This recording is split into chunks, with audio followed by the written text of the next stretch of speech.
Bonjour à toutes et tous et merci de nous retrouver pour cette nouvelle émission L'invité du président. Nous sommes ici à l'hôtel de région et le président qui nous invite, c'est Denis Philippe, le président de la Chambre régionale de l'économie sociale et solidaire.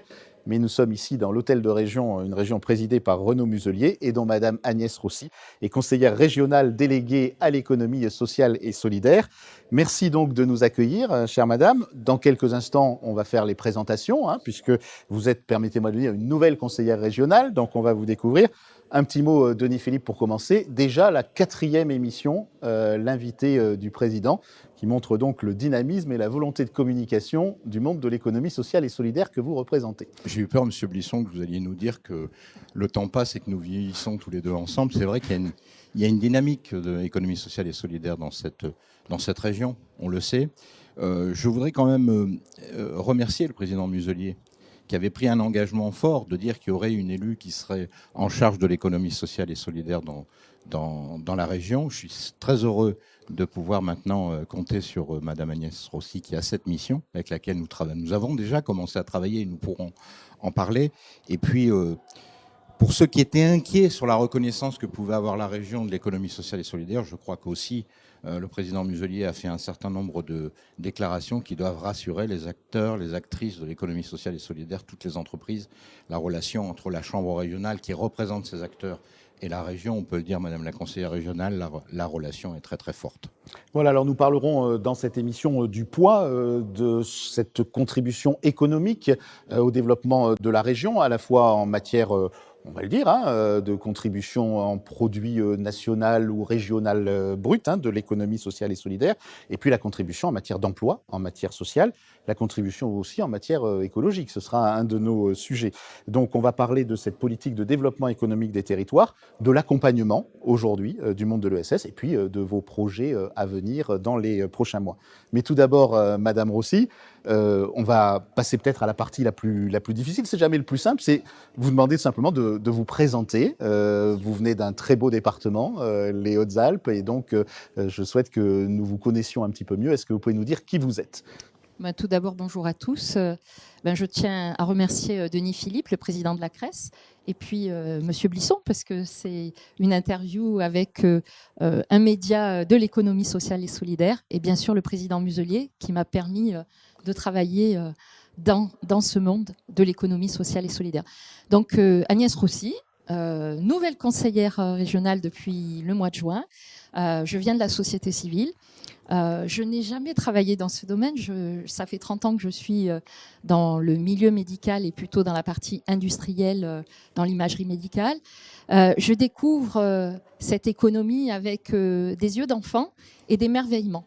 Donc j'ai eu cette délégation qui est pour moi une grande chance de pouvoir être un acteur dans le monde social, qui est quelque chose d'important, mais en même temps créateur d'emplois, qui permet d'avoir des personnes qui ont un travail local que l'on va garder et que l'on va développer, et on porte aussi des valeurs qui sont très importantes. Alors on parlera dans quelques instants de votre politique, mais Denis Philippe, on le disait, l'économie sociale et solidaire, elle est partout, tous les secteurs d'activité, toutes les tailles d'entreprises, il y a des très grandes coopératives, des très grands groupes mutualistes, et puis à côté, il y a aussi des TPE dans vos secteurs d'activité. Est-ce qu'on peut brosser très rapidement, avec quelques chiffres, un portrait de ce que représente l'économie sociale et solidaire dans la région Sud Provence-Alpes-Côte d'Azur ? Oui, ce sont des entreprises très très importantes. Ce sont des milliers d'entreprises qui sont présentes sur le territoire. Ce sont des milliers d'emplois également. Et comme vous l'avez rappelé, Madame la conseillère régionale, ce sont des emplois qui ne sont pas délocalisés. C'est-à-dire quand une entreprise de l'économie sociale et solidaire s'installe, elle a repéré un besoin social, elle crée une forme entrepreneuriale pour répondre à ce besoin social et elle recrute en proximité. Et c'est ça qui fait la différence et ce qui fait le sens également de l'économie sociale et solidaire. Après, il faut être aussi capable de regarder les choses en l'état. Les entreprises de l'économie sociale et solidaire dans cette région, juste avant la crise, étaient en développement fort. La crise Covid est quand même passée par là. Nous avons perdu quelques entreprises de l'économie sociale et solidaire. Nous savons au niveau régional le nombre d'entreprises, toutes entreprises confondues, qui ont disparu. Nous sommes en train d'analyser finement celles de l'ESS qui ont disparu. Il y a obligatoirement un travail que nous devrons entreprendre pour permettre à des entreprises de se réinstaller très très vite ou de se développer. Et c'est le rôle de la Chambre régionale et c'est le sens de la relation avec la région, de faire en sorte que la prise en compte des entreprises de l'économie sociale et solidaire, de leur réalité, soit connue, reconnue, accompagnée par la région. Maintenant, je ne suis pas ici venu dire que nous attendons que la région fasse à notre place. Nous avons un rôle à faire. Les entreprises doivent être des entreprises responsables. Nous sommes une chambre responsable. Mais l'acteur régional, qui, de par la loi de 2014, place la région comme l'interlocuteur de la chambre régionale, c'est un acteur avec lequel nous voulons construire. Et parmi les adhérents aussi de la CRES, il y a beaucoup d'associations, donc un secteur qui également aujourd'hui est en pleine évolution. Comment est-ce que vous voyez, après cette présentation que vous avez faite tout à l'heure, Agnès Rossi, votre rôle dans cette économie sociale et solidaire, dont certains disent, c'était la secrétaire d'État que nous avions eue il y a quelques mois à ce micro-là, qui disait, mais c'est un peu comme M. Jourdain qui fait de la prose sans le savoir. Il y a beaucoup de gens qui aujourd'hui sont économie sociale et solidaire sans en avoir forcément le label ou la marque. Eh bien, écoutez, moi, là, je suis dans une phase de découverte. Je remercie Denis Philippe et son équipe de la CRES, puisque j'ai décidé d'être sur le terrain, parce que le rôle d'un élu, c'est d'abord d'être en proximité, que ce soit des citoyens, que ce soit des entreprises, que ce soit des acteurs de cette économie. Donc, on a décidé de faire une tournée sur l'ensemble des départements pour rencontrer que ce soit des associations, que ce soit des coopératives, que ce soit des fondations, que ce soit des entreprises qui font, comme vous le dites, de l'économie sociale et solidaire sans le savoir, bien sûr les centres mutualistes. Je vais peut-être en oublier, mais ils me pardonneront. Mais en tout cas, moi, mon rôle, je le vois comme un porte-voix et une ambassadrice. Bien sûr, la région travaille. L'économie, c'est une des piliers de ses compétences.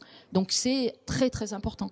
L'économie sociale et solidaire, c'est de l'économie. Donc pour nous, les entreprises, quelle que soit leur structure et leur forme juridique, nous les aidons. Donc on a aussi ce travail de porter ce que nous on déploie. Je vais nommer un des outils qui est utilisé pour l'ensemble des entreprises, qu'elles soient de l'économie sociale et solidaire, mon projet d'entreprise. C'est un des dispositifs que nous avons, qui est très important, qui permet de lancer des jeunes entrepreneurs, quel que soit le statut. Bien sûr, c'est en partenariat avec la CRES. La CRES, c'est elle qui connaît ses adhérents, c'est elle qui connaît les besoins et qui nous fait remonter aussi. Les dispositifs peuvent s'adapter. Donc mon rôle, il est ambassadeur, connaissance vraiment des besoins et les faire remonter pour une adaptation. Et puis, bien sûr, créer, parce que je pense que l'économie sociale et solidaire, c'est un monde de création, d'innovation, et qui a une capacité, et on l'a vu pendant la crise Covid, même si nous avons malheureusement quelques entreprises qui ont souffert et qui peuvent disparaître, on a des personnes qui ont su s'adapter et qui en permanence vont innover. Donc je pense que même c'est quelque chose que l'on doit regarder avec grande attention, parce que c'est un endroit où on peut tester. Et ce test, pour moi, il peut être déployé ensuite sur une économie qui n'est pas de ce domaine-là.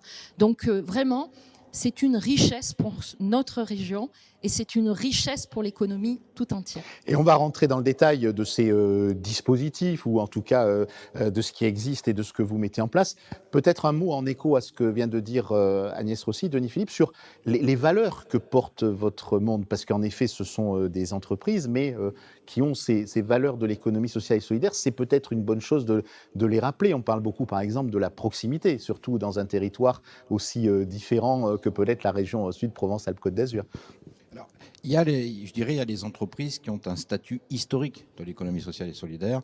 Celles, vous savez, qui ne rémunèrent pas d'actionnaires, qui ont une gouvernance démocratique. Donc, dans ces acteurs historiques, et vous l'avez rappelé, on va retrouver le monde mutualiste, on va trouver le monde coopératif, le secteur associatif, les fondations.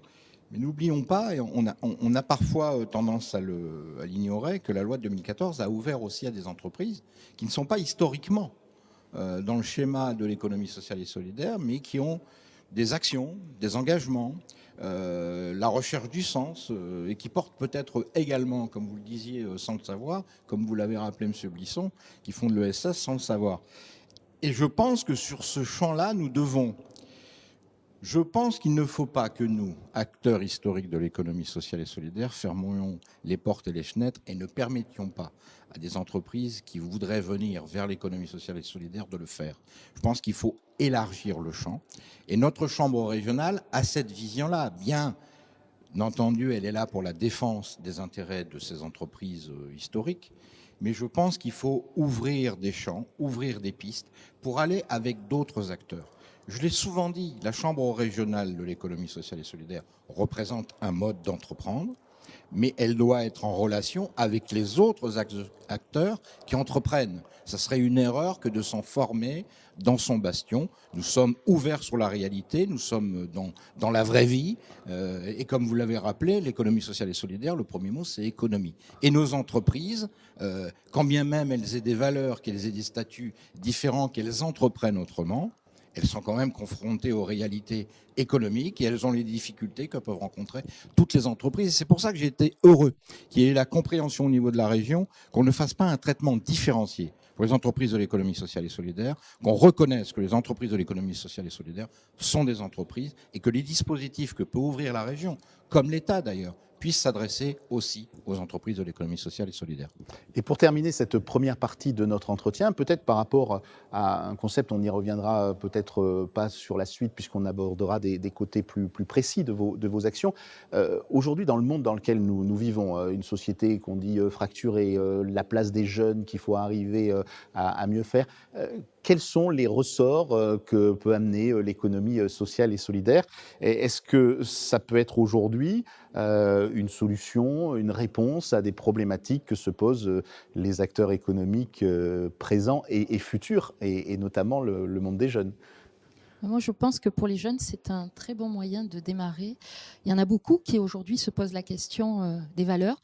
Je pense que pour tout le monde aujourd'hui, la crise Covid a remis en perspective qu'est-ce qu'on veut, quel est notre désir, parce que je pense que le travail fait partie de notre vie et prend une énorme place, et qu'il faut absolument que ça porte quelque chose. En tout cas, pour moi, c'est très important de faire quelque chose qui ait un sens. Et ce sens, je pense que la jeunesse, et quand on la voit aujourd'hui parfois dans la rue manifester pour le climat, elle se pose des questions, quel est le devenir?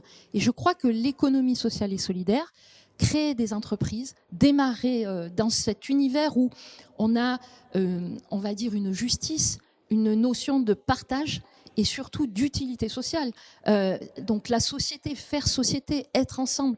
Et pour les jeunes, c'est je pense, là je cherche mon mot, mais c'est comme un déclencheur, et je pense qu'on peut avoir des entrepreneurs qui n'oseraient pas se lancer et qui, avec cette économie encadrée, que ce soit par la CRES, que ce soit par les coopératives, que ce soit par les acteurs des associations, on peut avoir un dynamisme et on peut capter cette envie qu'ont les jeunes de valeur, de sens dans leur travail. On parlera tout à l'heure de l'accompagnement des chefs d'entreprise, mais peut-être un mot justement sur ces jeunes. En général, quand on dit aux jeunes, vous pouvez créer une entreprise, on leur dit, comme vous l'avez dit tout à l'heure, le statut a finalement peu d'importance. Par contre, sur ces valeurs de l'ESS, sur le fait qu'aujourd'hui, on peut amener les jeunes à la création d'entreprises ou d'activités en leur disant, vous pouvez vous référer à ces valeurs et à ces comportements. Un mot, Denis Philippe? Un mot qui sera assez simple, ça doit être le rôle de la Chambre demain de plus en plus et de façon de plus en plus forte. C'est-à-dire un jeune qui a envie d'entreprendre dans l'économie sociale et solidaire, c'est à la CRES, je pense, demain qu'il devra s'adresser et que nous puissions être en mesure de l'accompagner et de l'orienter en fonction de son projet. Je ne suis pas en train de dire que la CRES va faire à la place de ses composantes. C'est reconnaître également le rôle des coopératives, des mutuelles, des fondations, des associations, que de renvoyer de jeunes entrepreneurs qui auraient un projet, de renvoyer vers les acteurs qui pourront l'accompagner. Mais il appartient à la CRES d'apporter des solutions. Et vous l'avez rappelé, et vous avez raison, le sens. On voit bien que les jeunes sont en recherche de sens. Le sens de mon action, et mon action au sein de l'entreprise, je veux connaître le sens et l'action de l'entreprise. Et sur ce créneau-là, j'ai la prétention de dire que les entreprises de l'économie sociale et solidaire ont beaucoup de choses à dire et ont certainement des réponses à apporter. Donc une chambre qui demain soit en mesure de prendre le projet au départ, d'accompagner ce jeune et également de lui trouver les moyens économiques pour pouvoir créer cette structure et de l'accompagner. Mais ne faisons pas l'erreur d'accompagner jusqu'à la création d'entreprise. Je pense qu'il faut continuer d'accompagner un peu plus longtemps, de telle manière à s'assurer que l'entreprise va être pérenne et qu'ensuite elle puisse se développer. Et rapidement et d'un mot, je dirais une chose, c'est que dans l'économie sociale et solidaire, on a une difficulté à développer nos entreprises. On est un peu trop prudent. On a des entreprises qui fonctionnent très très bien dans des secteurs déterminés, qui pourraient passer à la vitesse supérieure et qui ne le font pas, par crainte, peut-être par crainte d'être jugées, de ne plus appartenir à l'économie sociale et solidaire, ce qui est une erreur.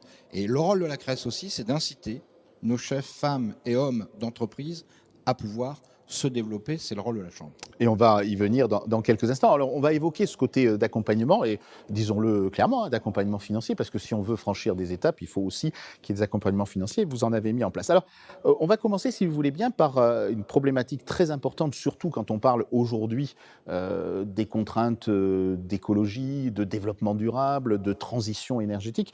C'est les achats. La plupart des entreprises, sauf quand elles sont dans le monde du service, ont des achats aujourd'hui à réaliser. Ces achats doivent être responsables. Vous avez organisé depuis plusieurs années des salons sur ce sujet-là. Comment aujourd'hui peut-on mieux soutenir ce qu'on va appeler des achats responsables en région? Est-ce que vous avez des pistes, Agnès Rossi, à ce sujet?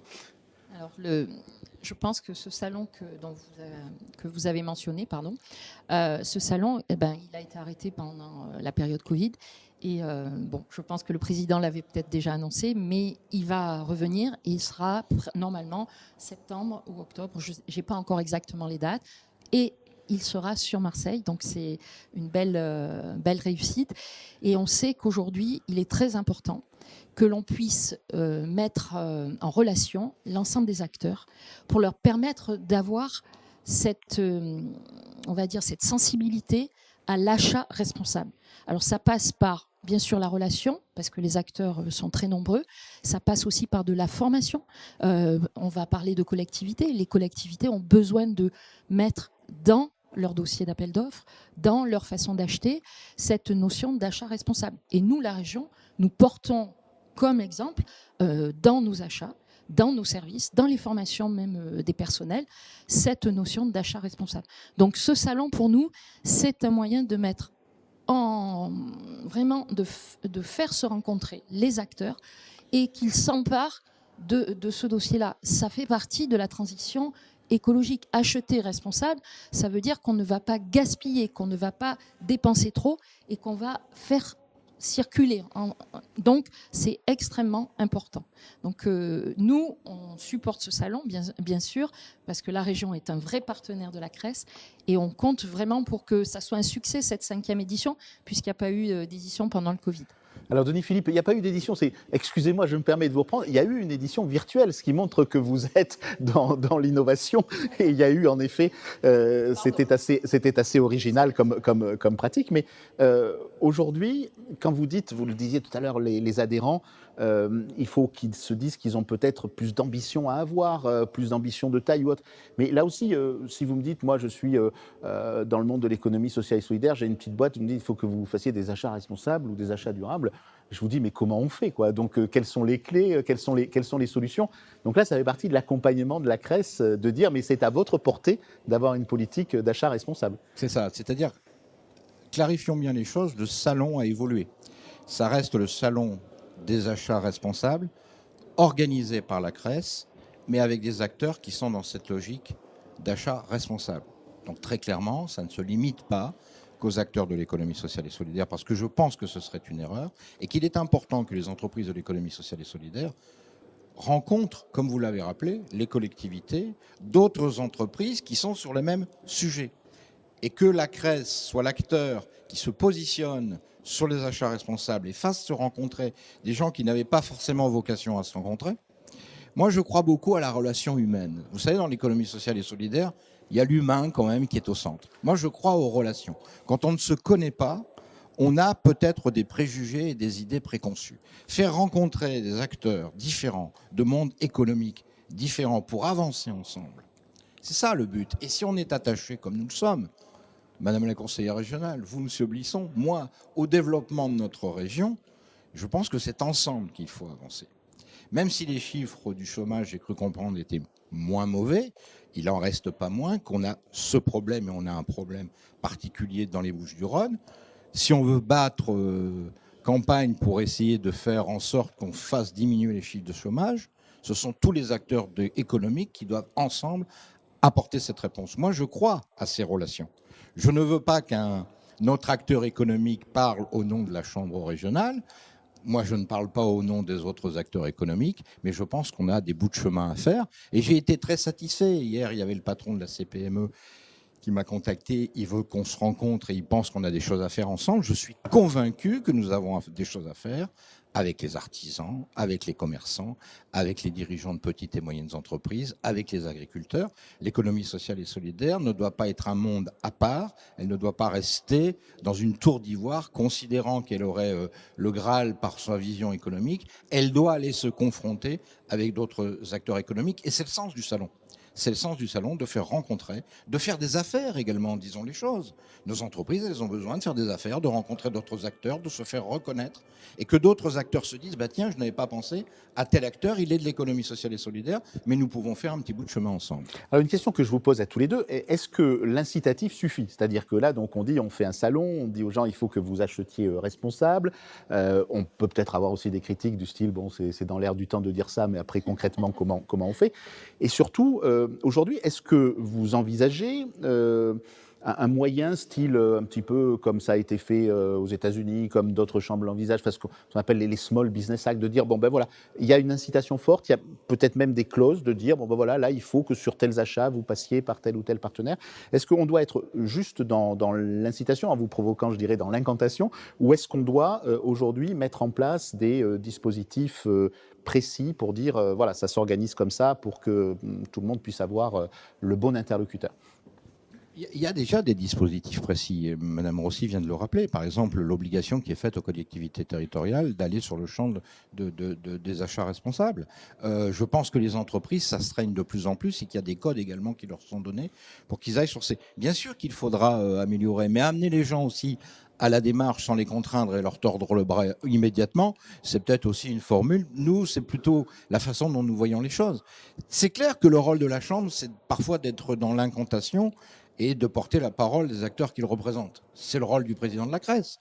Mais nous avons aussi, permettez-moi de vous répondre, si vous m'avez un peu provoqué, nous avons aussi des actions concrètes qui démontrent la réalité du faire ensemble, de ce que nous sommes capables d'organiser, de ce que les réponses que nous sommes capables de donner. Et je pense bien sûr que la réglementation évoluera, parce que on voit bien dans l'air du temps ce qui est en train de se passer, que les démarches aujourd'hui ne sont plus les mêmes, que toutes les entreprises ont quand même conscience qu'on a intérêt toutes et tous à préserver notre belle planète et que nous sommes toutes et tous attachés à notre région, donc forcément nos comportements doivent évoluer et ils évolueront à mon sens de plus en plus et nous devons accompagner cette évolution. Agnès Rossi. Je rajouterais que moi je crois à l'adhésion. Je pense que persuader, s'asseoir, expliquer, comprendre et permettre aux gens d'adhérer à une démarche est beaucoup plus... alors c'est vertueux, mais c'est surtout, on a la certitude que ça va durer. Quand vous contraignez, vous avez souvent des gens qui se retirent, c'est jamais fait et ça peut être un affichage. Et moi je pense que les achats responsables, ça ne doit pas être un affichage, ça doit être un ADN et on doit vraiment porter ça. En plus, bien entendu, il faut qu'on reste quand même dans les règles de la concurrence parce que entre privés, c'est beaucoup plus facile, mais il y a quand même de nombreux acheteurs qui sont des acheteurs publics et les règles de la libre concurrence font que c'est parfois difficile d'écrire certaines choses si on restreint vraiment extrêmement le champ et du coup on ne peut pas permettre à tout le monde de concourir aux offres qui sont faites par les collectivités. Moi je crois vraiment à l'adhésion. Super, alors on va parler d'un autre sujet que vous avez abordé déjà tout à l'heure, Denis Philippe, c'est comment on aide les entreprises à passer à la taille supérieure. Comment on va les... Alors, on va aussi peut-être les aider en matière de financement pour des moments plus ou moins faciles. Vous l'avez fait avec la région d'ailleurs pendant le Covid, avec un fonds qui s'appelait Essor. Et puis alors derrière, vous avez d'autres problématiques aujourd'hui d'investissement et puis aussi tout simplement de soutien financier aux entreprises. Est-ce qu'on peut parler de cet accompagnement spécifique de la CRES et on demandera son avis à Agnès Rossi ensuite. Alors je vais dévoiler un peu ce qui est aujourd'hui un projet, puisque vous savez que on aura un renouvellement de la gouvernance de notre chambre régionale. Et s'il doit y avoir un renouvellement de la gouvernance, il faut forcément qu'il y ait un projet qui l'accompagne. Il ne s'agit pas de remplacer des gens par des gens sans avoir une vision pour les années à venir et un projet beaucoup plus fort de soutien aux entreprises de l'économie sociale et solidaire. Parce que c'est de ça que nos entreprises ont besoin. Là, ils ont besoin d'une chambre qui soit en capacité de mieux les accompagner. Ça, nous l'avons compris depuis quelque temps. C'est vrai que nous avons eu une période où il fallait installer la chambre, la faire reconnaître par les acteurs eux-mêmes, par les institutionnels, que ce soit l'État et la région. Je dirais que ça, plutôt, c'est fait. Maintenant, il y a tout le secteur que vous avez soulevé, et vous avez raison, de comment nous allons mieux accompagner nos entreprises, les entreprises existantes qui peuvent avoir un projet de développement. Je vais vous faire une révélation aujourd'hui dans cette émission. Nous travaillons, puisque nous avons la chance d'avoir les 5 banques qui relèvent du modèle coopératif et mutualiste adhérentes à la Chambre. Ces banques sont partie prenante, sont volontaires pour ensemble créer un pôle bancaire qui permettra de, prenons l'exemple d'un entrepreneur qui viendrait à la CRES instruirait sa demande ou de création d'entreprise ou de développement, ensuite confierait ça à ce pôle qu'elle réunirait, et les banques, la banque ou les banques qui souhaiteraient accompagner ce projet seraient réunies autour de la table et pourraient le faire. Je pense que nos entreprises, ça, aujourd'hui, elles en ont besoin. C'est une action, ça sera une action nouvelle pour notre Chambre. Nous ne le faisions pas. Et après, suivre effectivement mieux nos entreprises. On a une difficulté, mais qui n'est pas propre aux entreprises de l'économie sociale et solidaire. C'est ce qu'il faut comprendre, c'est qu'un entrepreneur, lui, il a le souci de son entreprise. Et que parfois, il ne prend pas le temps nécessaire de consulter, de se faire accompagner, de bénéficier d'autres expériences. Et le rôle de la CRES aussi, c'est de mettre en relation, sur des temps très courts, parce que le chef d'entreprise n'a pas forcément le temps de venir passer des heures pour... Mais sur des temps très courts, on a vu qu'on a des petites réunions qui se font à l'heure du déjeuner, où des chefs d'entreprise peuvent échanger leurs cartes, échanger leurs pratiques. Ça marche plutôt bien. Et puis, les mettre face à des experts, sur certains domaines, les ressources humaines, la question financière. Il y avait un sujet que nous avons abordé, que nous allons continuer d'aborder, qui était pour les associations, la question du haut de bilan. Oui. La capacité de s'incarner par elle-même, d'avoir un autofinancement et de ne pas être trop dépendante de la puissance publique. C'est un risque à faire courir pour l'association. Et ce n'est pas naturel que de dépendre intégralement de fonds publics. Il faut avoir cette capacité d'autonomie pour pouvoir affirmer ce que l'on est et pour pouvoir également se développer. C'est tout ça dans notre projet que nous allons intensifier pour les années à venir. Alors Agnès aussi, je parlais tout à l'heure d'un dispositif particulier, mais vous en avez plusieurs, vous en avez cité un tout à l'heure, je ne vous ai pas laissé à ce moment-là le soin de développer parce que je me suis dit on va le garder pour la suite, mais est-ce que vous pouvez nous parler justement de ce que vous avez mis en place à la région ? Tout d'abord, je voudrais rebondir sur ce qu'a présenté Denis Philippe. Je pense qu'il est très important d'avoir des possibilités de financement pour l'ensemble des acteurs de l'ESS. Un point qui est aussi important, on a parlé du fonds Essor, qui a été mis en place entre la CRES et la région pendant la crise Covid, dédié aux entreprises de l'économie sociale et solidaire. Ce qu'il faut savoir, c'est que ce fonds Essor, il n'a pas été utilisé complètement. Aujourd'hui, les entreprises de l'économie sociale et solidaire ne vont pas toujours chercher toutes les aides qui peuvent leur permettre de se développer, de passer une étape difficile. Et pour moi, ça, c'est extrêmement important. Et c'est exactement la même chose sur des dispositifs d'État. Donc, un de mes rôles que je rajouterai est celui de faire cette promotion. N'ayez pas peur, posez des questions. Vous avez la chambre, vous avez vos têtes de réseau auxquelles vous pouvez poser des questions. Allez chercher de l'argent. On peut en trouver quand on a besoin pour le développement, pour créer de l'emploi. Il y a toujours des partenaires. Quand le projet est solide, quand on a des gens qui ont une envie, on peut avancer. Ne restez pas dans votre coin. Et je pense que souvent, je reprendrai ce qu'a dit, je pense, dans l'interview, parce que je l'ai regardé d'Olivia Grégoire, il y a une espèce de c'est pas pour moi, je n'ose pas. Et je pense que ça, il faut qu'on travaille dessus. Il faut être fier, il faut y aller. Et on est là, et la région, en tout cas, est aux côtés des entreprises. Donc, si ce fonds est créé, comme l'a annoncé Denis, dans la nouvelle mandature, il faut en profiter. En plus, il y a du conseil associé. Il y a des acteurs financiers qui sont des professionnels. Et qu'est-ce qu'on veut ? On veut développer l'emploi, on veut développer l'économie sociale et solidaire. Allons-y. Avec donc la nécessité qu'il n'y ait pas peut-être de dispositif, je vous provoque un peu en disant ça, qui soit spécifique à l'ESS, peut-être qu'il faut élargir complètement. Donc le dispositif sur l'entreprise dont vous aviez parlé. Alors le dispositif Mon projet d'entreprise est un dispositif qui est ouvert à l'ensemble des entreprises qui sont sur la région Provence-Alpes-Côte d'Azur. Bien sûr, pour guider dans la réponse et pour pouvoir déposer un dossier, la CRES a, elle, répondu à l'appel à manifestation. Donc, elle est un des acteurs qui permet d'aider l'entreprise, l'association, la fondation, la coopérative, d'aller demander de déposer ce dossier. Donc, qu'est-ce que c'est ? C'est un dispositif qui va aider à structurer le projet, qui va permettre de voir quel est un plan de développement sur les premières années. Il y a plein de choses qui vont se construire. Quand on a une idée, quand il y a le besoin social qui est là, on a envie, mais parfois on est un petit peu démuni parce qu'on ne sait pas par où commencer. Et ben, ce dispositif, il permet de structurer. Bien sûr, derrière, il y a une aide financière, mais ce n'est pas que l'aide financière. Et la CRES, vraiment, je tiens à le dire, doit porter absolument ce dispositif et aider. Et de la même façon que je l'ai dit précédemment pour la partie fonds que peut mettre en œuvre la CRES, il faut absolument qu'on fasse la publicité. N'hésitez pas, vous êtes une entreprise comme une autre. Allez-y, les choses existent, les dispositifs sont présents. Le pire qu'on puisse faire, c'est vous dire non. Donc, essayez. Donc, allez-y.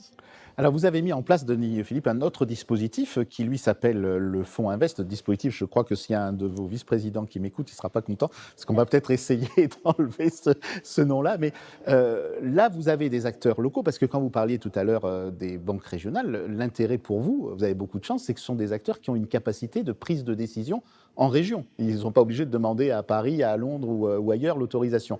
Donc, vous avez créé un fonds avec certains de ces acteurs, qui est doté de plus de 10 millions d'euros.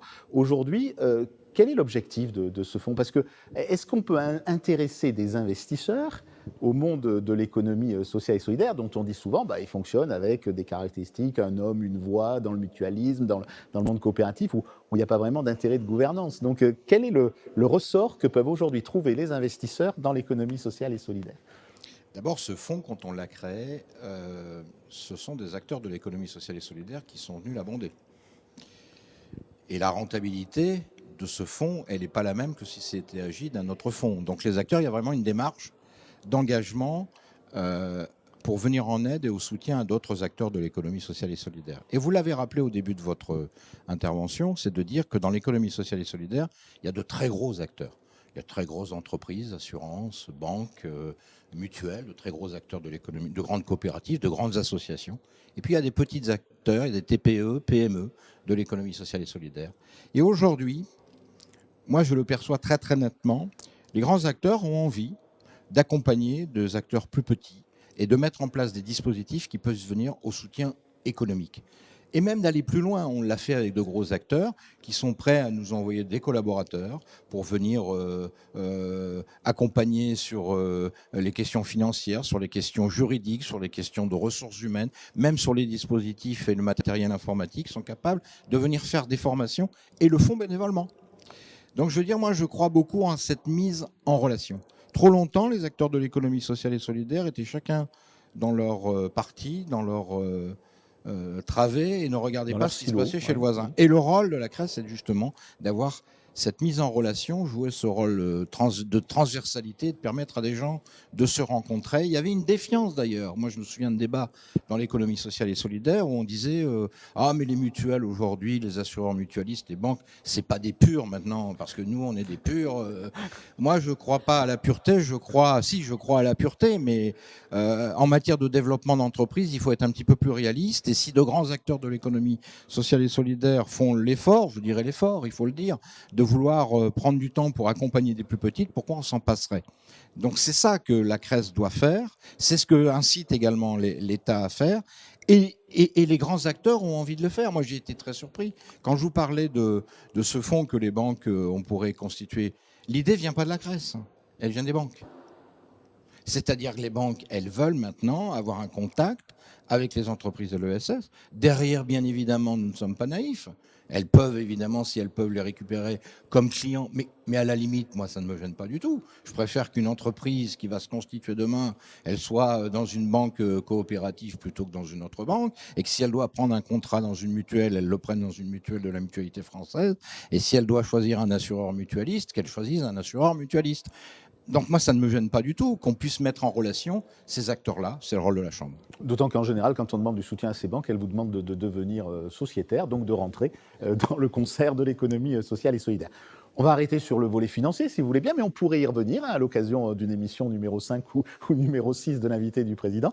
En revanche, on va parler maintenant d'une autre transition, d'un autre accompagnement, c'est celui sur la transition environnementale et écologique. Agnès Rossi, on est ici dans la région, j'oserais dire, dans le palais de la COP d'avance. Donc, est-ce que vous pouvez nous dire ce qui peut être fait dans le domaine de la transition écologique, qui pose aussi un problème à ces entreprises en fonction de leur taille? Quel est le spécialiste que je vais pouvoir contacter qui va m'aider si j'ai envie de le faire dans ma transition environnementale et écologique? Alors, aujourd'hui, moi, je pense qu'une des clés, bien entendu, c'est faire en sorte qu'on accompagne l'ensemble des entreprises dans la transition écologique. Vous pouvez prendre l'exemple du monde de l'économie circulaire, qui est bien sûr, il y a des grands acteurs et qui sont, je pense, venus après les plus petits et qui sont souvent des acteurs de l'économie sociale et solidaire. Vous avez parlé de la COP d'avance. Il faut savoir que nous, sur la région, sur cette mandature, le budget dédié à la transition écologique est de 40% du budget total de la région. Donc, ça veut dire qu'on a une volonté forte de pouvoir travailler, accompagner, alors bien sûr les entreprises, les collectivités. Donc, il est important, et moi je pense que le plus bel exemple, c'est celui donc de l'économie circulaire. Pardon. Et ce traitement des déchets, cette avancée. Nous avons rencontré sur le Pays de Grâce, avec la CRES, là, pendant mes visites, une association qui est sur un parc d'entreprises. Et cette association, chaque entreprise, il y avait des entreprises de l'économie sociale et solidaire, mais pas que. Et se sont posé la question, mais moi j'ai des déchets, ça peut être des déchets d'impression, de peinture, il y avait plein d'exemples. Il y avait même le gestionnaire du parc au niveau déchets verts, etc. Et ils se sont posé la question, ils ont dit, si on se mettait autour de la table, et ils ont créé une petite association, et ils se sont rendus compte que des déchets pouvaient être retraités, mais même réutilisés à l'intérieur de ce parc d'activités par des entreprises qu'ils ne connaissaient pas bien. Donc je pense que la transition écologique, elle commence tout d'abord par des petits gestes, que bien sûr la région est là, est présente, qu'elle accompagne par de nombreux dispositifs, et c'est vrai que nos achats, ils sont responsables, mais ils sont aussi imprégnés de qu'est-ce que ça veut dire, est-ce qu'on est bien dans la bonne direction pour aider cette transition écologique. Alors, il y a une époque, puisque j'ai décidé de vous provoquer aujourd'hui, où à la CRES, on était très branché sur cet aspect uniquement, en gros, écologie, environnement et autres. Aujourd'hui, c'est un argument pour vous par rapport au développement, puisque si on prend en effet la déclaration de Rio, le développement économique, c'est en tout cas, le développement durable, c'est le développement économique, c'est le respect des partenaires, et puis c'est l'environnement. Aujourd'hui, comment est-ce que vous rendez, j'allais dire, pratique cette approche du développement durable, de la transition écologique, de la transition environnementale avec vos adhérents? Monsieur Blisson, puisque vous me provoquez à nouveau, je vais vous répondre très très franchement. Sur deux sujets, la Chambre régionale, sur la question de la transition écologique et sur la question des fonds européens, on n'a pas été très bon jusqu'à présent. Et la région est plus en avance sur les fonds européens que nous ne le sommes. Et la région a une COP d'avance et nous avons certainement un peu de retard. Dans le projet de mandature que nous avons pour la suite, la question de la transition écologique, nous allons la prendre à bras-le-corps. Parce que nous avons, c'est vrai, vous l'avez rappelé, le conseiller régional, des entreprises qui sont sur ces champs-là, que nous ne connaissons pas bien, et que nous n'avons certainement pas su, comme nous aurions dû le faire, les mettre en visibilité. Et donc ce sujet-là, nous allons mieux l'appréhender. Objectivement, je mentirais si je vous disais que sur ces sujets-là, la CRES a été bonne. Elle n'a pas été bonne du tout. Ça veut dire qu'il faut qu'on corrige le tir, qu'on aille dans ces secteurs-là. Et la région aura certainement beaucoup de leçons à nous donner, parce qu'on a besoin de son expertise, de comprendre aussi. On ne s'est peut-être pas intéressé assez ce qu'il y avait dans la COP d'avance, comme on n'a pas compris également le message très très fort et la réalité aujourd'hui sur l'utilisation des fonds européens, parce qu'on voit bien que la région sait les manier, ces fonds européens. Nous allons avoir justement demain un service dédié aux fonds européens pour permettre également, on parlait de développement économique, je pense également que nos entreprises ont des réticences à aller vers les fonds européens,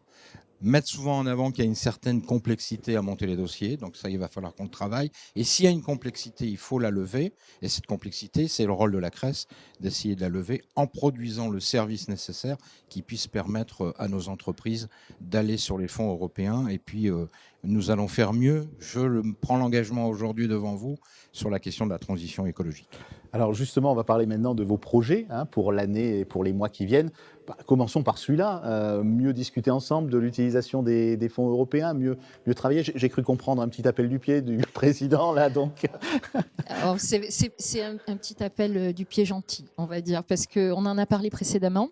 Et moi, j'ai eu de nombreuses discussions parce que les fonds européens, en étant une élue dans les Hautes-Alpes, on a de nombreux fonds dédiés à la montagne. Et j'ai eu plusieurs discussions avec nos services. Et il est vrai qu'on est une région, et Renaud Muselier a été à la bataille sur la première mandature, et il a dit: je veux doubler les fonds européens que je peux aller chercher. Nous avons une antenne à Bruxelles, et nous sommes vraiment partenaires de l'Europe. Et l'Europe, c'est nous. Et il faut l'utiliser quand elle est là. Et elle permet énormément de choses, surtout beaucoup de travail sur l'innovation. Donc, en ayant ces discussions en interne, je me suis aperçue, et puis j'ai dit, mais les entreprises de l'économie sociale et solidaire m'ont dit, mais on a le Fonds social européen, le FSE. Il y a quelques entreprises. Ah oui, je sais que telle entreprise de telle commune a pu souscrire au fonds du FSE.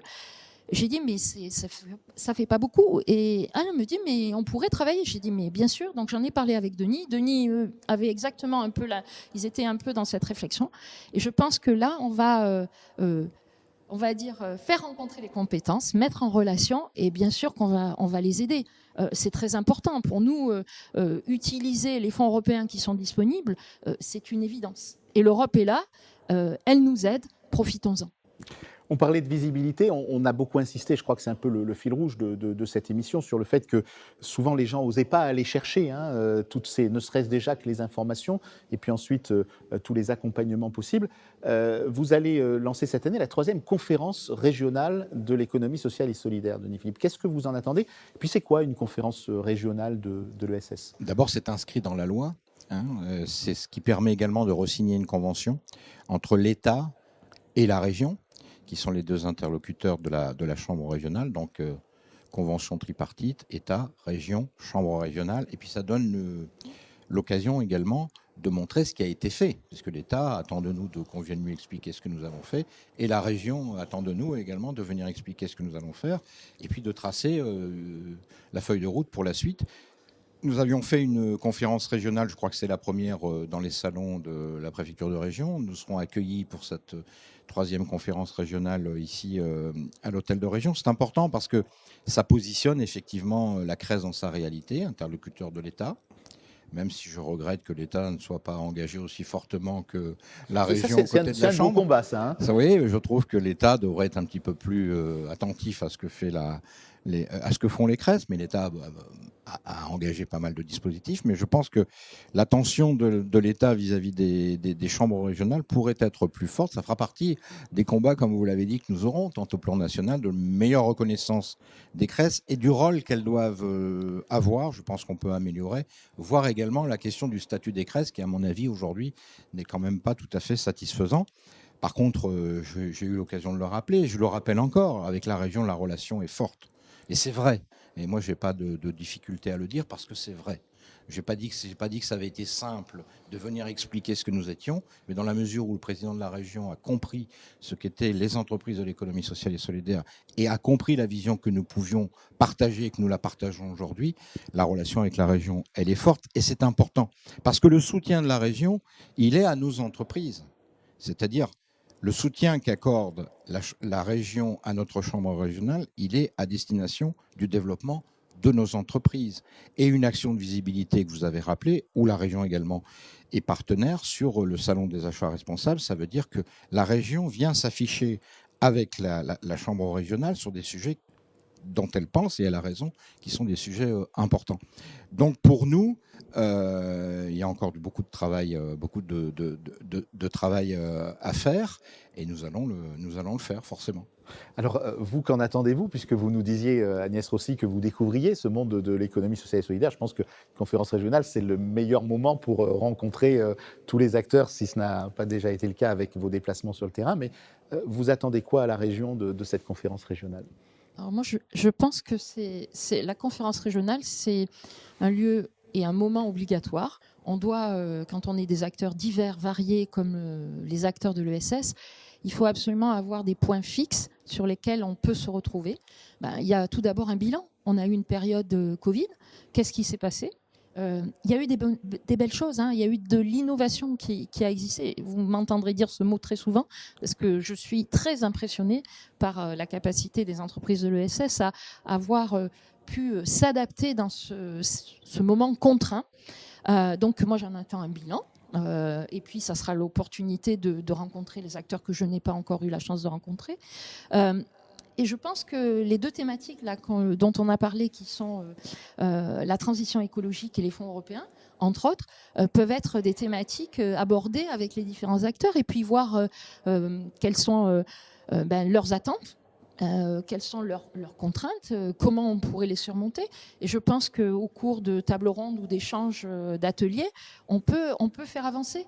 Et de toute façon, comme l'a dit Denis tout à l'heure, l'humain, donc l'échange, fait que l'on va progresser. Donc moi, j'en attends beaucoup. Et pour moi, c'est vraiment un point d'étape. Et je pense qu'il est nécessaire quand on est dans un processus, on doit voir où l'on en est, on doit s'évaluer, on doit s'auto-évaluer et se projeter pour voir qu'est-ce que l'on veut faire et où on veut aller. Je voudrais ajouter rapidement, j'ai été un peu critique avec l'État tout à l'heure. Par contre, l'État a interpellé la CRES sur l'organisation de sa représentation au niveau des départements. Et c'est un sujet sur lequel nous rendrons compte. Et là, l'État a raison de nous titiller un peu en disant que si chambre régionale il doit y avoir, effectivement, il faut qu'il y ait une représentation sur les territoires, ce en quoi nous nous sommes engagés. Nous commençons à mettre en place nos délégations départementales. Je pense que la CRES sera régionale dans la mesure où elle sera présente en proximité. On ne peut pas dire qu'on représente des entreprises qui sont en proximité sans être nous-mêmes organisés en proximité. C'est quel horizon temporel, là, cette conférence? Ça se déroulera à quel moment? À la rentrée également. Alors moi, non, pour l'instant, j'avais juillet, mais c'est pas figé. Voilà. C'est vous qui avez la bonne date, c'est ça, voilà. juillet. Moi, j'avais début juillet. On est avant les grandes vacances. Donc, on est très proche de l'événement. On va parler d'un autre projet qui vous tient à cœur, Denis Philippe, c'est celui de la maison de l'ESS. Alors, on a parlé du monde des entreprises, évidemment de la Chambre régionale de l'économie sociale et solidaire. On a parlé du mouvement associatif. On pourrait peut-être parler un peu aussi de l'UDES, par exemple, qui aujourd'hui représente les employeurs de l'économie sociale et solidaire, qui ont des problématiques particulières. Vous, votre idée, c'est tous ces gens-là, de les réunir au même endroit, dans une sorte de maison commune de l'économie sociale et solidaire? D'abord, mon idée, c'est qu'à l'Assemblée générale de juin, le projet que nous allons porter, l'équipe que je vais présenter, reçoivent l'assentiment de nos électeurs. Et que nous puissions continuer et développer le rôle de la Chambre et lui donner des moyens beaucoup plus importants que ce qu'elle a aujourd'hui. Nous y avons travaillé et je dois remercier les partenaires qui veulent nous accompagner. Si je l'ai rappelé, nous avons un soutien très fort de la région. Nous ne devons pas nous contenter du soutien de la région. Nous devons être en capacité de nous organiser par nous-mêmes. Et ça, j'y tiens beaucoup. Ne serait-ce que parce que je veux pouvoir aussi garder mon indépendance de parole et que ce n'est jamais bon quand on est lié trop fort de façon économique. Ça fait quand même, ça peut tenter de ne pas s'exprimer forcément de façon aussi claire qu'on le souhaiterait. Donc le soutien de la région, il est, je l'ai rappelé, pour nos entreprises, et c'est tant mieux, mais il appartient aux acteurs de l'économie sociale et solidaire d'être en capacité de s'organiser par eux-mêmes. C'est le projet que nous présenterons. Et effectivement, si nous avons la chance de pouvoir continuer et de développer ce que nous voulons faire, il y a la question de la maison de l'économie sociale et solidaire. Moi, j'y tiens. Je pense qu'on a les moyens dans cette région aujourd'hui de pouvoir installer une maison où de nombreux acteurs vont se trouver dans un même lieu. La mutualité est intéressée, les coopératives le sont, le mouvement associatif, le syndicat des employeurs, il y a la Ligue, il y a beaucoup d'acteurs qui sont intéressés. Et moi, les mettre dans un même lieu, et mettre la CRES, bien évidemment, c'est aussi leur permettre de comprendre la problématique de l'autre, de travailler, et nous pourrons mutualiser. On peut imaginer que nous allons mutualiser des services, que nous allons mutualiser des moyens, que nous allons mutualiser des salles, que nous allons y organiser des événements, et nous allons mettre en visibilité cette réalité des entreprises de l'économie sociale et solidaire dans un même lieu. Alors maintenant, soyons honnêtes, ce projet, c'est un projet ambitieux, c'est un projet d'envergure, où il faudra trouver des locaux qui permettent d'accueillir tous les acteurs et qui ont des demandes assez fortes de besoins de mètres carrés et de plateaux dont elles veulent disposer. Ou alors il faudra peut-être construire cette maison. Ce n'est pas quelque chose qui va sortir de terre demain matin. Il faut être réaliste, mais c'est un projet que nous pouvons conduire, et je pense qu'il faut le faire. Et je pense que ça donnerait une belle reconnaissance, une belle réalité à ce qu'est l'économie sociale et solidaire dans cette région. On oublie parfois qu'elle est forte. Vous avez bien voulu rappeler qu'elle était innovante. Elle est innovante parfois dans des petits territoires. Madame Rossi, comme moi, nous sommes originaires d'un petit département et nous voyons bien qu'il y a des actions très fortes de l'économie sociale et solidaire. Tout ça, il faut lui donner un sens. Et une maison qui aurait en façade marqué « Maison de l'économie sociale et solidaire », ça donnerait aux gens également l'envie de s'intéresser, de comprendre, tiens, qu'est-ce que c'est que cette maison, et d'expliquer ce qu'est l'économie sociale et solidaire, ce qui n'est pas forcément toujours bien compris par nos concitoyens. L'économie sociale et solidaire, on a encore un gros travail pour expliquer ce que c'est et ce qu'est sa réalité. Alors c'est ce qu'on essaie de faire avec ces émissions, bien entendu. Agnès Rossi, ce projet, vous l'accueillez comment, vous le voyez comment? Le président Muselier dit souvent, on est sur un mandat où on a le temps, hein, donc cette fois-ci. Alors est-ce que c'est quelque chose que vous pouvez envisager d'aider dans les mois qui viennent? Alors pour l'instant, de toute façon, on a été déjà à l'inauguration de l'actuelle maison de la CRES, qui est une toute petite maison, un tout petit oui, parce appartement. que vous avez une plaque, hein, donc place de la préfecture voilà, à Marseille, donc, place Félix Barré. Donc déjà, il y a la plaque, donc il faut pas négliger ça. Donc exactement. Donc le président a fait cette inauguration.